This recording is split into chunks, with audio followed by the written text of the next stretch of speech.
قرآن مجید میں اللہ کریم نے فرمایا یا ایھاالذین آمنوا قوا انفسکم واہلیکم نارا، فرمایا اے ایمان والو خود بھی جہنم کی آگ سے بچو اور اپنے گھر والوں کو بھی دوزخ کی آگ سے بچاؤ۔ خود بھی بچو اور اپنے گھر والوں کو بھی۔ ہماری ساری نصیحتیں باہر والوں کے لیے، باہر ہمیں بہت بڑا لیکچر بھی دینا پڑے تو چلتا ہے، بہت بڑی داستان سرائی بھی کرنی پڑے تو چلتی ہے۔ سٹیٹس اور معیار یہ ہے کہ سارا کچھ باہر والوں کے لیے، اور گھر کے وہ پھول جن کی آبیاری بھی ہم نے کرنی تھی، کوئی جڑی بوٹیاں اگائیں تو وہ کاٹنی بھی ہم نے خود تھی، دھوپ اور چھاؤں کا خیال بھی ہم نے رکھنا تھا، وہاں ہماری نظر نہیں ہوتی۔ پڑوسی کے بچے کیا کر رہے ہیں یہ سارا پتہ ہوتا ہے، اور میرے گھر میں کیا گل کھل رہے ہیں اس کی مجھے خبر نہیں ہوتی۔ حضرت عمر فاروق نے جب یہ آیت نازل ہوئی تو فوراً عرض کیا یا رسول اللہ صلی اللہ علیہ وسلم، اس کا کیا مطلب ہے کہ خود بھی دوزخ کی آگ سے بچو اور اپنے گھر والوں کو بھی بچاؤ؟ تو نبی کریم علیہ السلام نے فرمایا عمر اس کا مطلب یہ ہے کہ جن چیزوں کا اللہ رسول تمہیں حکم دیتے ہیں تم اپنے گھر والوں کو ان چیزوں کا حکم دو، اور جن چیزوں سے اللہ رسول تمہیں منع کرتے ہیں تم اپنے گھر والوں کو بھی ان چیزوں سے منع کرو۔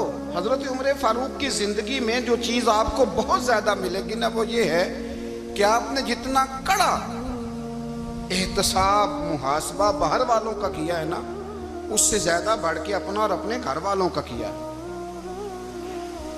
یہ بڑا عجیب معاملہ ہے کہ ہم جتنے لوگ ہیں ہمارا معیار یہ ہے کہ سامنے والا غلط ہے اور میں ٹھیک، یعنی دوسرے کا بچہ گلی میں نظر آ جائے تو اس کی غلطیاں نکلنی شروع ہو جائیں گی، اور میرا بچہ سارا شہر گھوم آئے ایک ٹائر پہ موٹر سائیکل پہ تو ہم کہتے ہیں کہ ابھی بچہ ہے، انشاءاللہ سیانا ہو جائے گا۔ اگر ابا جی آج تک سیانے نہیں ہوئے کہ اس کو سمجھا لیں تو پھر بیٹے کا سیانا ہونا تو ہو سکتا ہے کہ وہ 60-70 سال لگ ہی جائیں۔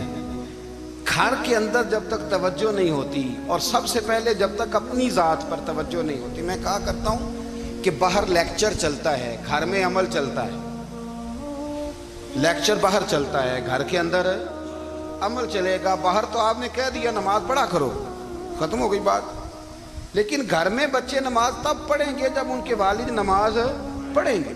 گھر میں کہہ دیا پردہ کرو، پر گھر میں بچیاں پردہ تب کریں گی جب ان کی اماں پردہ کرے گی۔ گھر کے اندر عمل چلتا ہے، باہر تو چلو بات بھی چل جاتی ہے۔ تو والد کا جب تک کردار بچے نہیں دیکھتے جب تک، اتنی دیر تک ان کا تبدیل ہونا ممکن نہیں ہوتا۔ حضرت عمر فاروق رضی اللہ تعالیٰ عنہ نا باہر والوں کا بھی بڑا سخت حساب کرتے تھے۔ بڑا ایک گورنر صاحب نے لباس بڑا شاندار پہننا شروع کر دیا تھا تو حضرت عمر نے اتروا کے نا تو انہیں ٹاٹ کا لباس پہنا کے تو اونٹ چرانے کی ڈیوٹی دے دی تھی۔ اتنا سخت احتساب کرتے۔ کسائی کی دکان پر بھی 1-2 گھنٹے کھڑے ہوتے تھے۔ جو آدمی مسلسل 2 دن گوشت خریدتا تھا نا، فرماتے تھے اس کا ٹیکس بڑھا دو، لوگوں کو دال نہیں مل رہی اور یہ روز گوشت کھاتا ہے۔ حضرت فاروق اعظم اس کو جزیہ کہا جاتا تھا، یا کچھ اور معاملات ہوتے تو بڑھا دیتے تھے۔ مسلسل جو 2 دن آدمی گوشت کھاتا تھا، فرماتے تھے مدینے میں غربت ہے، اگر یہ والا نظام تم کرو گے تو غریب لوگ کس کی طرف دیکھیں گے۔ لیکن اس سے زیادہ بڑھ کر جو ان کی زندگی کا معیار اور سٹیٹس تھا وہ یہ تھا کہ اپنے گھر کا خاص خیال رکھتے، خاص توجہ کرتے۔ ملک شام سے اور ایران سے کچھ لوگ آپ کی خدمت میں آئے تو وہاں سے کچھ کنیزیں بھی آئیں، ان کے بادشاہ کا پیغام لے کے۔ شاہ ایران کی کنیز کو ملکہ نے کہا کہ نا حضرت عمر کی زوجہ کو دیکھ کے آنا ذرا کس طرح کی ہے۔ ہمارے ملک میں کیا کہتے ہیں خاتون اول، باقی سارے دونوں میں خاتون اول، ذرا خاتون اول کو دیکھ کے آنا۔ تو وہ جب آئی نا گھر میں ملنے تو کہا کہ مجھے میری ملکہ نے کہا تھا کہ عمر کی زوجہ سے اہلیہ سے ملاقات کر کے آنا۔ تو حضرت عمر کی اہلیہ نے نا ایک جوڑا کپڑوں کا دے دیا ملکہ کے لیے اور ایک خوشبو کی شیشی دے دی۔ اب جب وہ تحفے وہاں گئے تو اس ملکہ نے نا کچھ سونے کا سامان بھیجا، کچھ زیورات بھیجے، کچھ تحائف بھیجے۔ جب حضرت عمر کے گھر آئے نا وہ خادم لے کے آیا، اس نے کہا جی آپ کی اہلیہ نے تحفے بھیجے تھے، تو جواب میں شاہ ایران کی بیوی نے، یہاں جس ملک کا وہ سفیر تھا، انہوں نے بھی یہ بھیجے۔ تو حضرت عمر فاروق نا وہ تحفے لے کے گھر گئے تو جا کے کہنے لگے اپنی اہلیہ سے یہ تو کب سے تحفے تحائف بھیجنے لگ گئی ہے، یہ کب سے نظام شروع ہو گیا؟ تو کہ حضور تحفہ دینا لینا تو ٹھیک ہے، سنت ہے، محبت بڑھتی ہے، تو یہ کوئی قباحت نہیں، اور میں نے اپنی ذاتی استعمال کے لیے جو چیزیں رکھی تھی وہ میں نے دی ہیں۔ تو حضرت عمر فاروق رضی اللہ تعالیٰ عنہ فرمانے لگے ہم نے کسی ملک کے ساتھ اور اس کے بادشاہ کے ساتھ ذاتی تعلق نہیں بنانا، تعلق جو بھی بنے گا رسول اللہ کے دین کی برکت سے بنے گا، ذاتی رشتے نہیں ہم نے قائم کرنے، ذاتی۔ آپ کے ملک کی جو ایئر لائن جس کا ہر سال خسارے کا ڈنڈورا پیٹا جاتا ہے نا، وہ ہمارے بادشاہ صاحب اور صدر صاحب اگر غیر ملکیوں کو گھوڑا کبھی بھیجنا ہو نا، گھوڑا، تو پورا ایک جہاز گھوڑا لے کے تحفے میں جاتا ہے، پورا جہاز غریب قوم کا یہ سرمایہ، اور قوم بڑی بادشاہ ہے، لائنوں میں لگ کے ووٹ دیتی ہے۔ دو کام ہمیشہ لائن میں لگ کے کرنے، ایک بل لائن میں لگ کے جمع کرانا ہے اور ایک ووٹ لائن میں لگ کے، تاکہ پھر پورے 5 سال لائن میں ہی لگے رہیں۔ مرضی سے آپ ووٹ دینا، پر جو بات درست ہے اس کو سنو۔ حضرت عمر فاروق رضی اللہ تعالیٰ عنہ نے اپنی اہلیہ سے پوچھا کتنے کا تھا وہ تیرا جوڑا اور خوشبو کی شیشی؟ انہوں نے کہا 3 دینار کی۔ فرمایا یہ 3 دینار تیرے اور باقی جو تحفے آئے ہیں وہ تو خود کہہ، چونکہ اس نے تیرے نام بھیجے ہیں، تو کہہ کہ میں مال غنیمت میں دیتی ہوں، تو کہہ میں مسلمانوں کو کہہ۔ تو زوجہ ہنس پڑی، کہنے لگی میں نہ بھی کہوں تو مجھے کہنا تو پڑے گا ہی، کہنا تو میں نے ہے ہی، کیونکہ سامنے عمر فاروق ہیں، لہذا فرمایا کہہ دیتی ہوں میں نے دیا خزانے کو۔ حضرت عمر نے جمع کرا لیا۔ بھائی یہ کیا بات ہے؟ میرے گھر والے جو مرضی کریں، ان کا معیار زندگی جس طرح کا مرضی ہو۔ اور حضرت عمر ایک جملہ کہا کرتے تھے، اللہ کرے کہ یہ باتیں اس دور حاضر میں ہماری سمجھ میں آئیں۔ حضرت عمر فاروق رضی اللہ تعالیٰ عنہ اپنے بچوں کو فرمایا کرتے تھے کہ بہت آدمی کو بھوک لگی ہو نا، اور پھر اس کی پسند کا کھانا پکا ہو، تو اتنے شوق سے وہ اس کھانے کو دیکھتا ہے نا، فرمایا اس طرح پوری قوم اپنے بادشاہوں کے خاندان کو دیکھتی ہے، اس تیزی کے ساتھ دیکھتے ہیں کہ ان کے گھر میں کیا ہو رہا، ان کا معیار زندگی کیا ہے، ان کا سٹیٹس کیا ہے۔ آپ کے بچے دونوں کاروبار کے لیے مصر گئے، ایک بہت بڑا قافلہ گیا مدینے سے مصر تجارت کے لیے، تو یہ گئے تجارت کے لیے، تو حضرت عبداللہ ابن عمر، حضرت عبید اللہ ابن عمر، حضرت عمر کے دونوں بیٹے گئے۔ جناب عمر فاروق کے بچے جب وہاں پہنچے تو مصر کے گورنر نے نا لوگوں کو تعارف کرایا کہ یہ عمر فاروق کے بیٹے ہیں۔ ایک چھوٹی سی بات کر دوں، یہ چودھری کے بیٹے کو کون بتاتا ہے کہ تو چودھری کا بیٹا ہے؟ باہر والے بتاتے ہیں، گھر والے۔ اور سیٹھ صاحب کے بیٹے کو کون بتاتا ہے کہ تو سیٹھ صاحب کا بیٹا ہے؟ اور مالک کو کون بتاتا ہے کہ تو مالک کا بیٹا ہے اور یہ کرایہ دار ہے؟ یہ کون بتاتا ہے؟ یہ سوچ ہم دیتے ہیں بچوں کو، چودھری اور کمی کی سوچ، امیر اور غریب کی سوچ، مالک اور کرایہ دار کی سوچ، گھر کے مالک کی اور کام کرنے والے کی سوچ، یہ ہم دیتے ہیں۔ یاد رکھنا یہ ہم دیتے ہیں، یہ ہمارا مزاج ہے، یہ باہر سے نہیں آتی۔ تو کوئی شہزادہ ہے، تو سیٹھ ہے، تو نواب ہے، یہ سوچ باہر سے نہیں آتی، یہ اماں سوچ دیتی ہے، اماں، یہ ابا سوچ دیتا ہے۔ اور پھر جب تباہی اترتی ہے تو اس کے ذمہ دار بھی باہر والے نہیں ہوتے، گھر والے ہوتے ہیں، گھر والے۔ ہمارے بچوں کی طبیعتوں پر زیادہ نقش باہر والوں کا نہیں ہوتا، گھر والوں کا ہوتا ہے، یاد رکھیے گا۔ حضرت عمر فاروق رضی اللہ، بچے ہیں، شہزادے ہیں، وہ کاروبار کرنے گئے اور وہاں بتایا گورنر صاحب نے کہ یہ فاروق اعظم کے بچے امیر المومنین کے۔ لوگوں نے ان سے زیادہ مال خریدا، تجارت میں زیادہ نفع ہوا، ظاہر ہے کہ وہ آپ کے جو اللہ خیر کرے حکمران ہیں، ان کے کاروبار کتنے ملکوں میں ہیں، کس بنیاد پر ہیں؟ صرف اس بنیاد پر کہ وہ حکمران رہے، ان کے لیے آسان تھا بڑے لوگوں سے تعلقات بنانا۔ حضرت عمر فاروق رضی اللہ تعالیٰ عنہ کے بچے ڈھیروں مال کما کے جب واپس آئے نا، تو حضرت عمر سے آ کے بچوں نے بطور محبت کا، ابا جی اللہ نے بڑا ہی فضل کیا ہے، بڑا مال کمایا الحمدللہ، یہ دیکھیں کتنا نوازا ہے۔ تو حضرت عمر کہنے لگے سارے قافلے نے اتنا ہی کمایا ہے، سارے قافلے نے اتنا ہی کمایا ہے؟ تو حضور نہیں، سارے قافلے نے اتنا نہیں کمایا، سب کو اتنا نہیں ملا۔ وہ تو وہاں گورنر صاحب نے لوگوں کو تعارف کرایا تھا کہ یہ عمر کے بچے ہیں، تو لوگوں نے پھر ہم سے بڑا ہی خریدا۔ تو حضرت عمر فرمانے لگے ٹھیک ہو گیا، میں بات سمجھ گیا، اس طرح کرو جو تمہاری اصل زر تھی نا، جو راز تھی وہ رکھ لو، اور باقی سارا مال مال خزانہ میں جمع کرا دو۔ اس لیے کہ یہ تم نے تجارت نہیں کی، یہ تم نے اپنے باپ کا نام بیچا ہے، یہ تم نے امیر المومنین کے بیٹے ہونے کا فائدہ اٹھایا ہے۔ فرمایا یہ تمہارا نہیں حق، یہ مسلمانوں کا ہے، اس لیے کہ یہ مال تم نے محنت سے نہیں کمایا، یہ باپ کی کرسی کا فائدہ اٹھایا ہے۔ اور فرمایا اگر تم نے مال جمع نہ کرایا تو میں مال بھی لے لوں گا زبردستی اور کوڑے بھی ماروں گا، ڈبل سزا دوں گا۔ مرضی سے جمع کراؤ گے تو کوڑوں سے بچ جاؤ گے۔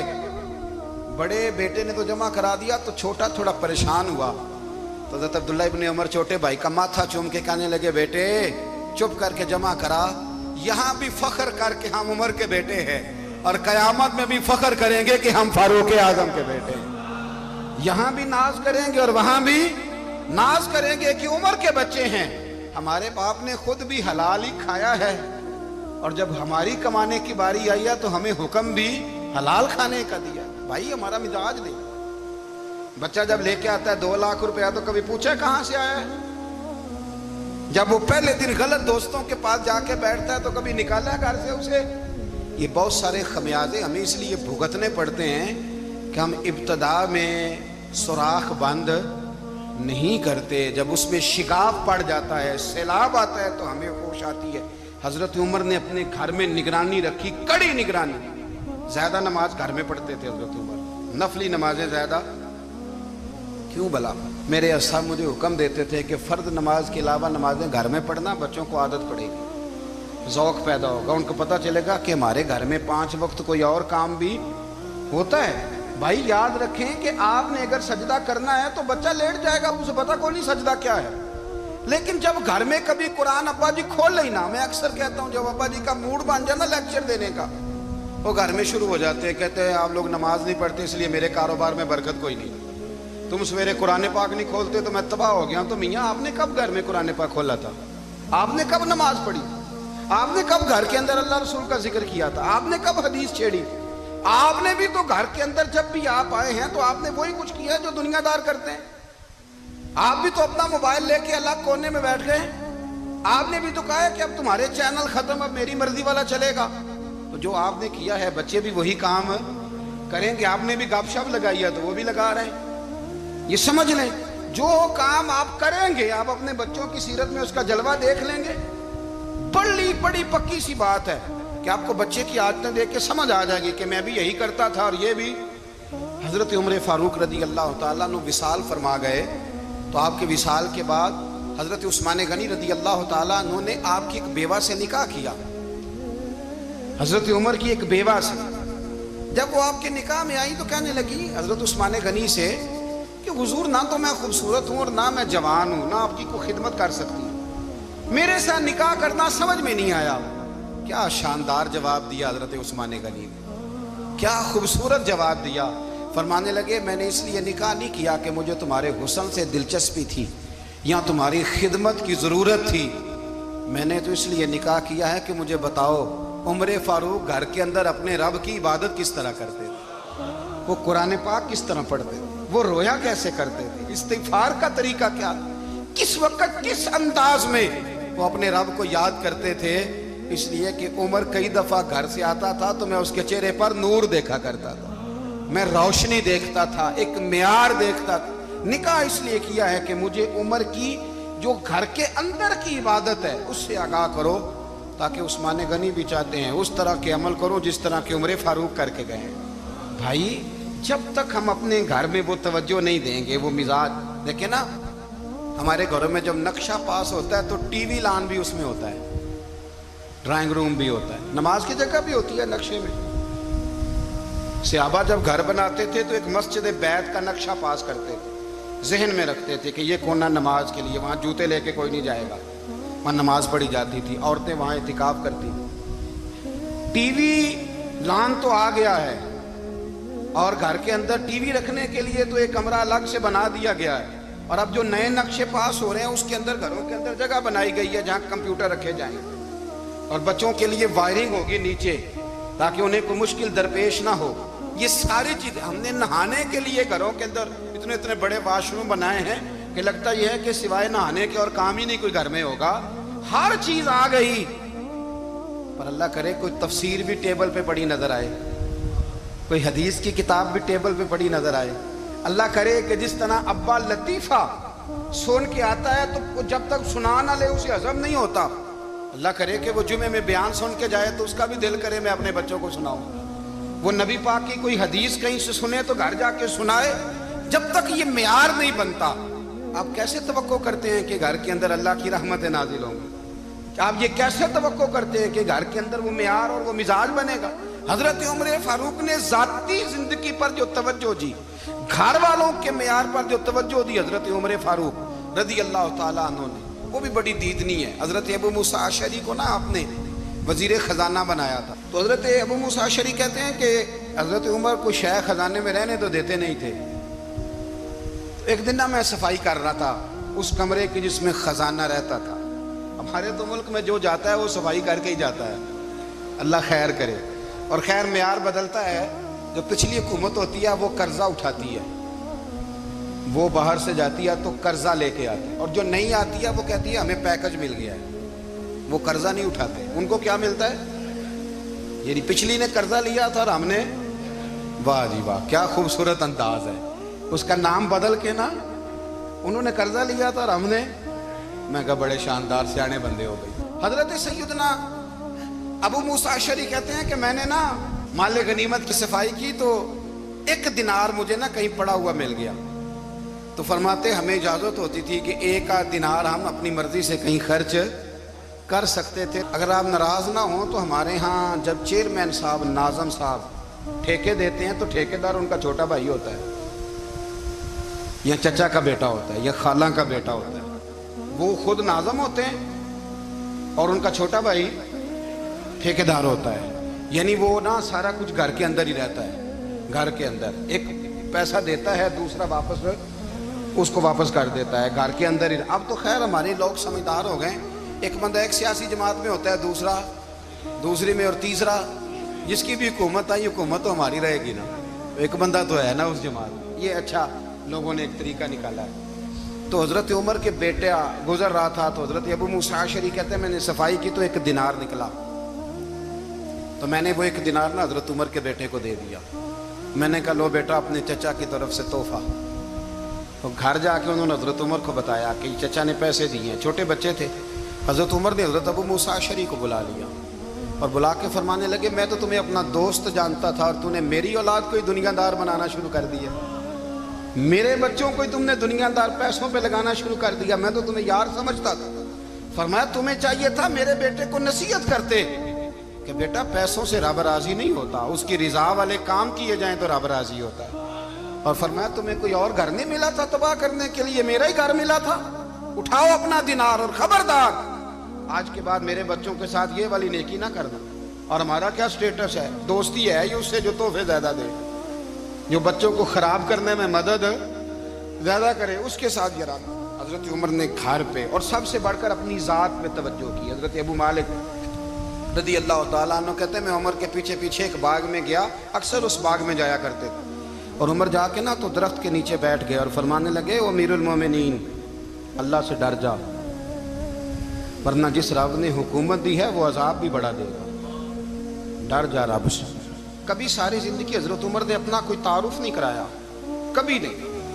ایک بندے نے آپ کے سامنے تعریف کر دی آپ کی تو فرمانے لگے تو خود بھی ہلاک ہوا اور مجھے بھی ہلاک کر دیا، کیا ضرورت پڑی ہے میری تعریفیں کرنے کی؟ اتنی دیر میری تعریف میں لگائی، اللہ کا ذکر کرتا رب تجھے ثواب دیتا، حضور پہ درود پڑھتا تو رب تیرے اوپر رحمتیں نازل کرتا، کس چکر میں؟